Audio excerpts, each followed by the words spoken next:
Hello, friends, and welcome back to Stories About Entitled People. Let's start our video with a story about a mix-up at a hospital that could have had serious consequences. Dive into the story to see how this confusing situation was finally sorted out, showing why it's crucial for places like hospitals to keep their information up to date. I got called in for emergency at the wrong hospital. Background: I'd been a doctor at a very reputed hospital in my country about 5 years back, well before the pandemic. I'd worked there for a year before my husband and I decided to move to another country. I'd resigned a few months before the travel to take care of the visa and all the other stuff we would need to do before moving to another country. During this time, I would still keep getting calls from the hospital to check on this or that patient, and I would politely tell them that I didn't work there anymore. I hadn't exactly worked in the ER, but had been the first one to be called in case of any issues with the patients that had already been admitted in the wards, till the actual attending doctor of the patient came in. Each ward had its own duty mobile phone, and that's where the calls came from. The calls had happened very frequently, and every time I would tell the nurse who had called that I didn't work there anymore. I was very polite and nice, as I really loved working there, and though I didn't anymore, seeing the calls reminded me of that time. As the time approached for us to fly, I stopped attending the calls, hoping they would eventually stop. It's been 2 years after we moved, and we're now in a country with a completely different time zone. Though I have a new local number, I still keep the old number from my country active. I still occasionally see a missed call from the hospital displayed on my phone when I wake up. I can't receive the calls due to 1, huge roaming costs, 2, the calls came mostly when I'm asleep due to a time zone difference, and 3, the phone's almost always on silent. However, a few days back in the evening, I noticed there were 5 missed calls, all from the hospital. I'd received them during the afternoon, which meant they were made when it was late midnight in my country. This alarmed me, as usually I only get 1 missed call, that too during the morning hours of my country. I immediately topped up the mobile and made a call to the hospital. I asked for the in-charge nurse of that particular ward. Since my number was still stored as the contact physician, the nurse who attended immediately called for the in-charge nurse and said, "Dr. OP is called." I think she was probably a junior nurse, as she also seemed a bit tensed. As soon as the in-charge nurse was on call, I explained the situation to her. I told her that I'd received several missed calls in an emergency hour but didn't work there anymore. She was surprised and immediately apologized. I explained to her that I had called not because it was an inconvenience to me, because it wasn't, but if they tried to reach out to a doctor who doesn't work there in case of emergencies and expected them to come, it could cost the patient their life. I had never received 5 missed calls before and hoped that the patient for whom I was called in for was all right. She assured me that everything was okay and thanked me for letting her know. She apologized again and told me she would delete my number immediately. I thanked her and hung up. Somehow, this time I was sure I wouldn't receive any more calls. That kind of made me a bit sad in a weird way, but patients' lives matter more. I honestly hope they get it all sorted out and call the right doctor from now on. And our second story. Okay then, I won't come back. This just happened this past week. The lady called me and said she needed her house pressure washed. I asked the size of her house, and she said it was only a single-story 2,000 square foot house. I told her the price would be $300. She said she couldn't afford that, and she actually just needed the back of the house pressure washed. I told her I could do it for $95 if it took less than an hour, and $95 for every hour after that. She said I'd definitely be finished in less than an hour, and if I could keep going until the hour was up, I said no problem. When I got there, I kid you not, it was a complex, about 6,000 square feet according to county records, which I found out later because I was on the road when I took the call, with multiple rental apartments on 3 different floors. Well, since I was there and getting paid hourly, I had my guy start while the lady showed me what she wanted done.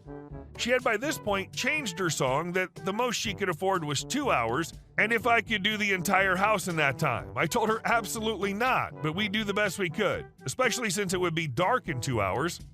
So I got our second pressure washer and started at the other end of the house from my guy. Well, we stop at 2 hours since it's dark and pack up our van. I get to the front door, but she's already out looking at our handiwork.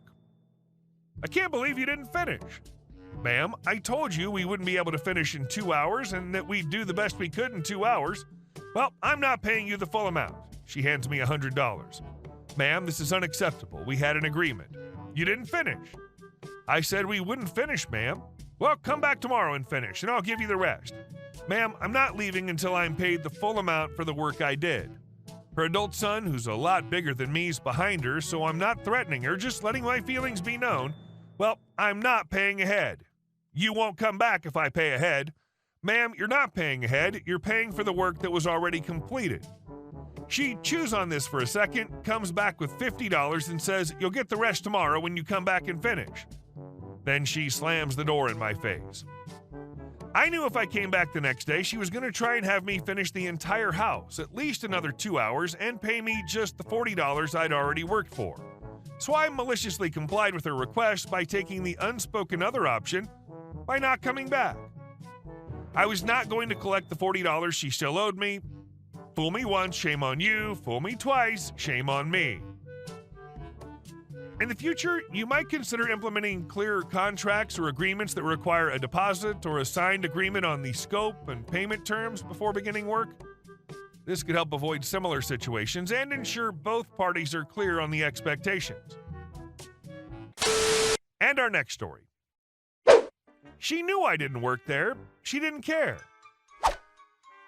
This one happened a few years ago. I was working in a retail electronics store in a large shopping center. After a shift one day, I decided to cruise around and look for some new shoes. Didn't bother taking off my uniform. It was a weekend and the shops were very busy and the shoe store was no exception. I was inspecting a pair of shoes when a woman approaches me. Not an uncommon occurrence when shopping in uniform, but the person usually apologizes and laughs it off. As you may guess by me posting here, this is not what happened. Lady equals the lady, me equals me. Obviously.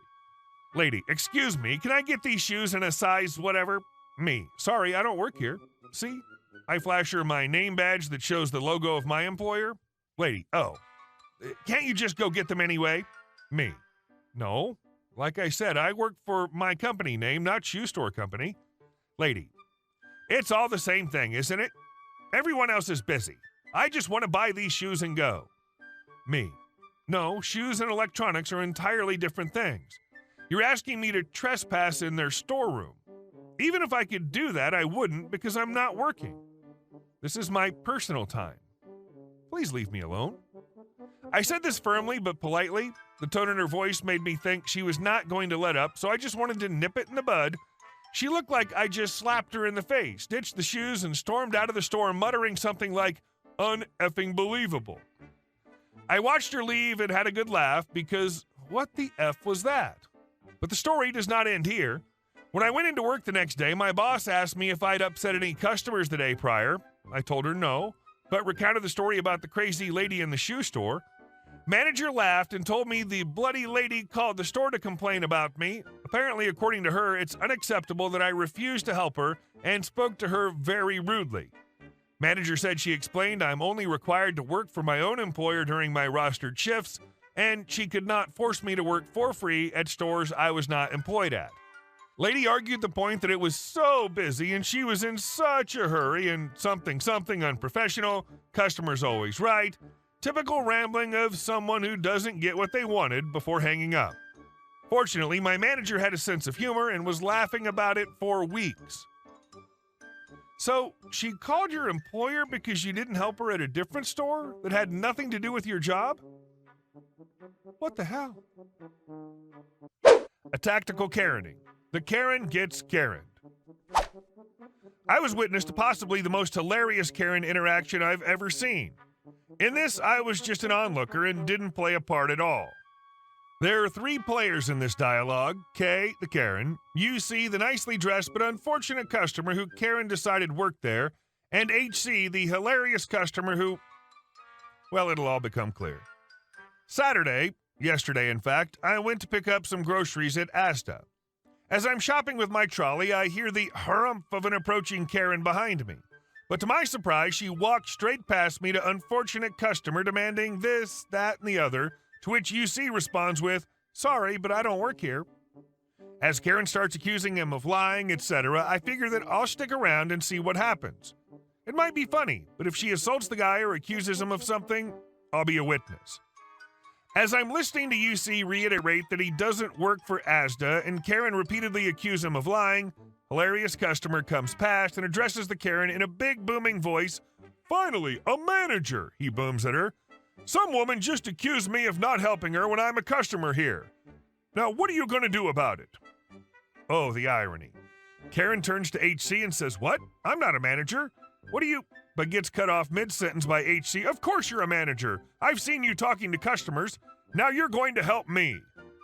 Karen tries to explain that she was talking to UC, who she says works there, but in the confusion, UC had wisely ducked out, leaving Karen saying, "I was talking to," as she gestures to an empty space. Suddenly, she's alone. HC. "Well, hanging around speaking to staff isn't very professional, is it? You should be doing your job, helping customers, starting with me." Karen just screams, "I don't effing work here, F off," and walks off, clearly upset, abandoning her shopping trolley. That's a shopping cart to those who live in the States in the process. UC, who's been waiting on the next aisle, walks back at this point and says, she's gone. "Yeah, well," says HC, "that got rid of her," smiles vaguely, and just continues shopping like nothing had happened. HC, whoever you are, you're a effing legend. And our last story. My parents' neighbor Karen, who lives in a house that costs £1 million, complains that her driveway is too small.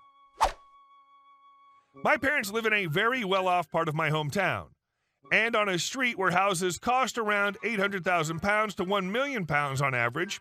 Unfortunately, there are a lot of entitled people where they live, and my parents' neighbors take the cake for entitled behavior. A middle-aged couple with 2 pre-teenage kids. The mother especially is the stereotypical Karen. Since my parents' neighbors bought the property 5 years ago and only moved in full-time 2 years ago, they rented it out for the first 3 years, they've just acted really entitled. When they met my dad for the first time, they asked, "Can we have a portion of your driveway so our kids can have more space to play in?" For context, the neighbors have already got 2 lawns, one big enough to hold a trampoline and another big enough to hold a mini badminton court. I'm really not joking. They're also very loud too, but not after 11 p.m., so my parents can't do anything about it. What really made me laugh and feel slightly disturbed is that Karen knocked on my parents' door this morning. She then complained to my dad that she can't do a 3-point turn in her driveway, so she can only reverse down her driveway.